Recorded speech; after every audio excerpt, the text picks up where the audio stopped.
ശ്രീ പാണ്ഡ്യാല ഷാജി നോക്കൂ, ഡോക്ടർ ജയരാജ് പറഞ്ഞിരുന്ന ഒറ്റ കാര്യം, ഈ പാർട്ടിയെക്കുറിച്ച് നിങ്ങൾക്കൊരു ചുക്കും അറിയില്ല. പിണറായി പറയുന്നത് അത് തന്നെയാണ്. അതുപോലെ ഇപ്പോൾ ഡോക്ടർ ജയരാജും പറയുന്നു ഇത് അവിടെ മാത്രം കാണുന്ന ഒരു പ്രത്യേക സ്വഭാവം അല്ലെങ്കിൽ സവിശേഷതയാണ്, പാർട്ടിയുടെ സവിശേഷതയാണ് എന്നാണ് പറയുന്നത്. അല്ല, പിന്നെ അദ്ദേഹം പറഞ്ഞ സംഭവത്തിനോടൊന്നും ഞാനൊരു സംഭവം പരാമർശിക്കുന്നു പോലും. അത് പരാമർശിക്കപ്പെടുകയോ പരിഗണനാർഹമായ വിഷയങ്ങളുമല്ല. കാരണം കാലം വെളുത്ത ഒരു വിവരവും അറിയാത്തൊരു പ്രൊഫസറാണത്. കാലം വെളുത്ത ഒരു വിവരവും അദ്ദേഹത്തിന് അറിയില്ല. അദ്ദേഹം ഇപ്പോഴും ഏതോ ലോകത്തിരുന്നുകൊണ്ട് എന്തിനാമോ ഇതേപോലെ ഇങ്ങനെ ക്ഷീരവല ആവർത്തനം 101 പറഞ്ഞ പോലെ അങ്ങ് പറയുകയാണ്. തിരിച്ചറിയേണ്ടുന്നൊരു വിഷയം ഈ പാർട്ടിക്കകത്ത് പരസ്യമായിട്ട് ഇങ്ങനെ ഇപ്പോഴല്ല ഇത് വന്നത്. ഇതിനേക്കാൾ ഗംഭീരമായി വന്നിരിക്കുന്ന സംഭവം ഇവിടെ ഉണ്ടായിരുന്നു എന്ന് പിന്നെ മിസ്റ്റർ ജയരാജന് അറിയാവുന്ന എനിക്കറിയില്ല. പുത്തനത്തുകാരാണ് CPIM-ന്റെ സംസ്ഥാന സെക്രട്ടേറിയറ്റ് മെമ്പറായിരിക്കുന്ന പുത്തനത്തുകാരാണ്. പെരുവഴിയിൽ തടഞ്ഞിരിക്കുന്ന പാർട്ടിയാണ് ഈ പാർട്ടി. അറിയാമോ നിങ്ങൾക്ക്? ആ തടഞ്ഞ സ്ഥലം എവിടെയാണ് നിങ്ങൾക്ക് അറിയാമോ? അത് പെരളശ്ശേരിയിലെ 3 വരിക എന്ന് പറയുന്ന AKGയുടെ വീട്ടിനടുത്താണ് തടഞ്ഞത്. അറിയാമോ നിങ്ങൾക്ക്? ഒരു വക ചരിത്ര ബോധം ഒന്നുമില്ലാതെ ആരെങ്കിലും എന്തെങ്കിലും പറയുന്ന പാർട്ടി റിപ്പോർട്ടിംഗ് പറയാനല്ല ഒരു ഡിബേറ്റിനകത്ത് പങ്കെടുക്കുന്ന സമയത്ത് നിങ്ങൾ നൽകുന്ന സന്ദേശം എന്താണെന്നറിയോ? നിങ്ങളെ ഈ പാർട്ടി ചെയ്തുകൊണ്ടിരിക്കുന്ന മുഴുവൻ സംഭവങ്ങളും ആധികാരികമായി ശരിയാണെന്ന് സ്ഥിരീകരിക്കുകയാണ്. നിങ്ങൾക്ക് ആരാണ് അതിന് അവകാശം തന്നിട്ടുള്ളത്? ഈ രാജസ്ഥാൻ നടത്തിയിരിക്കുന്ന സ്ത്രീകൾ അവർ വിഡ്ഢികളാണോ? ആരെങ്കിലും പപ്പറ്റാണോ അവർ നാളെ പാർട്ടിയിൽ ഉണ്ടാവുമോ ഇല്ലയോ എന്നല്ല, ബലി കൊടുക്കാൻ തീരുമാനിച്ചിറങ്ങുന്നവരാണ് അവരാണ് പോരാളികൾ എന്ന് പറയുന്നത്. അതിന്റെ സങ്കടവും വേദനയും എന്താണെന്ന് നിങ്ങൾക്ക് ഒരിക്കലും മനസ്സിലാവുകയുമില്ല. Because you are not a fighter. നിങ്ങൾ ഫൈറ്റർ അല്ല, നിങ്ങളുടെ പാർട്ടിക്കാരനുമല്ല. ശരിക്ക് നിങ്ങളുടെ പാർട്ടി നിൽക്കുന്ന എന്താണെന്നറിയോ? നിങ്ങളുടെ എല്ലാവിധ പ്രൊഫഷണൽ സംഭവം കഴിഞ്ഞതിന് ശേഷം നിങ്ങൾക്ക് ആ പാർട്ടിയിൽ നിന്ന് കിട്ടാവുന്ന എന്തെങ്കിലും വലിയ ഭാഗ്യങ്ങൾ നിങ്ങളെ കാത്തിരിക്കുന്നുണ്ടാവും. അത് നിങ്ങൾ മോഹിപ്പിക്കുകയും പ്രലോഭിപ്പിക്കുകയും ചെയ്തിട്ടുണ്ടാവും. പക്ഷെ പാർട്ടിക്കകത്ത് കേടർ നിൽക്കുന്ന അങ്ങനെയല്ല. അതുകൊണ്ടാണ് ഞാനിത് പറയുമ്പോൾ വൈകാരികമായിട്ട് ഞാൻ പറയുന്നത്. ഞാൻ വീണ്ടും ആവർത്തിക്കുകയാണ്, കേരള ചട്ടസ്ക്യൂ ആണ് ഈ മനുഷ്യൻ. കേരള ചട്ടസ്ക്യൂ, അദ്ദേഹത്തിന്റെ ഭാര്യ, അദ്ദേഹത്തിന്റെ മക്കൾ. ഞാൻ പറയട്ടെ, പ്രാക്കുളം ഈ പറയുന്ന പ്രാക്കുളത്തെ ലോക്കൽ കമ്മിറ്റിക്കാർക്ക് ഏറ്റവും പ്രധാനപ്പെട്ട ചർച്ച എന്തായിരുന്നു മിസ്റ്റർ ജയരാജ്? ആ ലോക്കൽ കമ്മിറ്റികൾക്ക് ഏറ്റവും പ്രധാനപ്പെട്ട ചർച്ച എന്താണ്? മുഖ്യമന്ത്രിക്കും മുഖ്യമന്ത്രിയുടെ മരുമകനും മുഖ്യമന്ത്രിയുടെ മകൾക്കുമെതിരായി നടന്നിരിക്കുന്ന അടിക്ക് സമാനമായ സംഭവം നടന്നില്ലേ ആ ലോക്കൽ കമ്മിറ്റിക്കകത്ത്? ബേബിയുടെ സ്വന്തം ലോക്കൽ കമ്മിറ്റിക്കകത്ത് നടന്നില്ലേ? നിങ്ങളിത് ലോകകാര്യമൊന്നും അറിയില്ല എന്നാണ്. 10 ലോക്കൽ സമ്മേളനങ്ങൾക്കകത്ത് 6 എണ്ണത്തിന് അടിയാണ് നടന്നത്. അവിടെ 6 അടിയാണത്.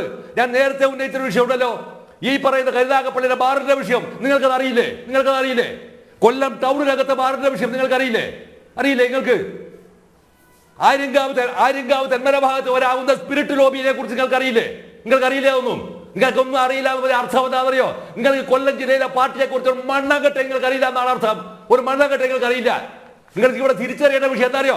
ഇവരെല്ലാവരും തന്നെ ആർഭാടപൂർണവും അതിന്റെ ഭാഗമായവരാവുന്ന ആഭിചാരങ്ങളും ചെയ്യുമ്പോൾ, ഈ ആഭിചാരങ്ങളെല്ലാം ചെയ്യുമ്പോൾ ഞാൻ ഈ പ്രൊഫസറോട് ഞാൻ ഒരു ചെറിയ നിർദ്ദേശങ്ങളോട് ഞാൻ വെക്കുകയാണ്.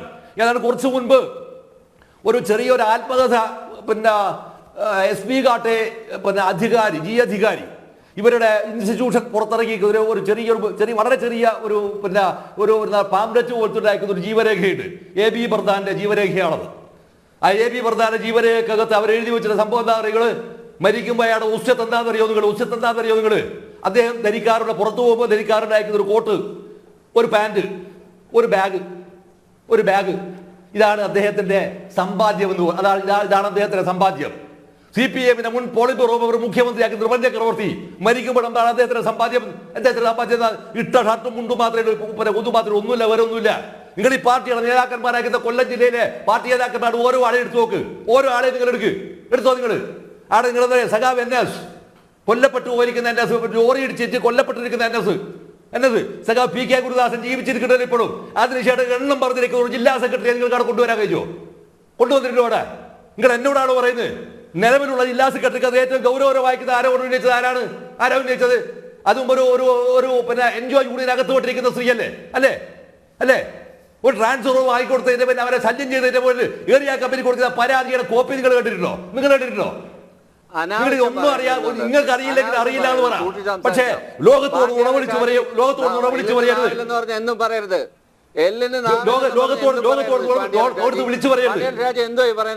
ഏത് ജില്ലാ നാവിലുള്ളത് തന്നെയാണ് പറയുന്നത്.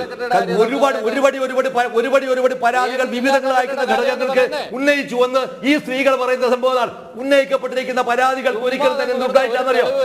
അതിനകത്ത് ഒരിക്കലും തന്നെ മാന്യമായിരിക്കുന്ന ഒരു പരിഹാര മാർഗം നിർദ്ദേശിക്കപ്പെട്ടിട്ടില്ല. ഈ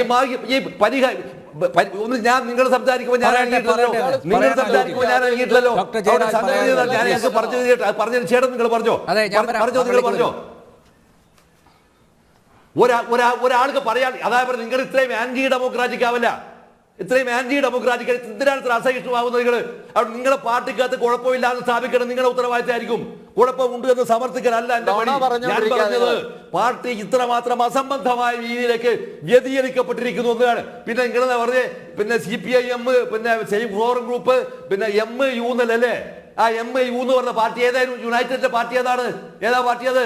ആ പാർട്ടി എന്ന് പറഞ്ഞത് പിന്നെ VB ചെറിയാനുണ്ടാക്കിയിരിക്കുന്ന പാർട്ടിയാണത്. നിങ്ങൾക്ക് അതിന് കിലോമീറ്റർ ദൂരത്തോളം നടക്കാനുള്ള ബൗദ്ധികമായ സംഭാവന കേട്ടോ കേട്ടോ. ചുമ്മാ എന്തെങ്കിലും വിളിച്ചു പറയാനാണ് ഇതിനകത്ത് കയറിയിട്ട്. VB ചെറിയാനോ നിങ്ങളുടെ പാർട്ടി സെക്രട്ടറി, മുൻ പാർട്ടി സെക്രട്ടറി ഇപ്പോഴത്തെ മുഖ്യമന്ത്രിയാണ് പറഞ്ഞത് ഏതോ ഒരു ചൊറിയാൻ വിളിച്ചതാ, ഏതോ ഒരു ചൊറിയാൻ. VB ചെറിയാൻ ന്യൂക്ലിയർ ഫിസിക്സിൽ റിസർച്ച് നടത്തുമ്പോൾ എന്നറിയാം അതിന്റെ കിലോമീറ്റർ ദൂരത്താണ്. അതിന്റെ ഒരു പാരഗ്രാഫ് പോലും വായിച്ചാൽ മനസ്സിലാവില്ല സാർ. ഇപ്പോഴും നിങ്ങളുടെ കേരളത്തിൽ ചീഫ് മിനിസ്റ്റർക്ക് മനസ്സിലാവില്ല. ഇപ്പോഴത്തെ സംസ്ഥാന സെക്രട്ടറി ഗോവിന്ദന് മനസ്സിലാവോ? മനസ്സിലാവോ?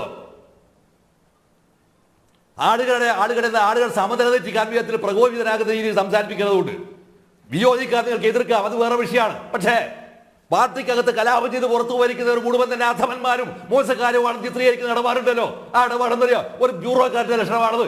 ഈ ബ്യൂറോക്രാറ്റുകളും പാർട്ടിക്കാരും ചേർത്തുണ്ടാക്കിയ പുതിയ വർഗമാണ് ബിലോ അഞ്ചിലാസ്, കമ്മ്യൂണിസ്റ്റ് പാർട്ടിയുടെ യൂഗോസ്ലാവിയൻ കമ്മ്യൂണിസ്റ്റ് പാർട്ടിയുടെ വൈസ് പ്രസിഡന്റ് ആയിരിക്കുന്ന ബിലോ അഞ്ചിലാസ് ന്യൂ ക്ലാസ്. ഈ ന്യൂ ക്ലാസ് ആണ് ഈ കേരളത്തിലെ പാർട്ടിയെ മുച്ചൂടും നശിപ്പിച്ചത്. ആ നശിപ്പിച്ചതിന് അമരക്കാരനാരാണ്? അമരക്കാരൻ കേരള റെസ്ക്യൂ ആയിരിക്കുന്ന നിങ്ങളുടെ കേരളത്തിലെ ഇപ്പോഴത്തെ മുഖ്യമന്ത്രിയാണ്. ഇതാണ് എന്റെ പോയിന്റ്. കൗണ്ടർ ചെയ്യാൻ പറ്റില്ല. കൗണ്ടർ ചെയ്യും. ചുമ്മാ എന്തെങ്കിലും പിടിച്ചു പറയാനാണ് നിങ്ങൾ. ശ്രീകുമാർ സാർ, അമ്പു കൊള്ളാത്ത നേതാക്കന്മാരില്ല. പാണ്ഡ്യാല ഷാജി ഞാൻ വരാം. പാണ്ഡ്യാല ഷാജി ഞാൻ വരാം ഒരു നിമിഷം. ശ്രീകുമാർ സാർ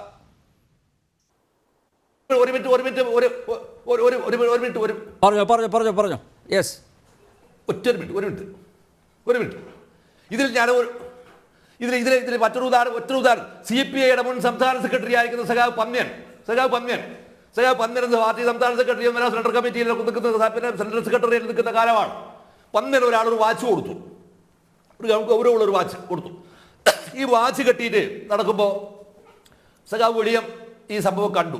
അപ്പോൾ അദ്ദേഹത്തിന്റെ കൂടെ അത്യാവശ്യം പാർട്ടി CPIയുടെ സഖാക്കളുണ്ട്, മറ്റാർക്കുണ്ട്.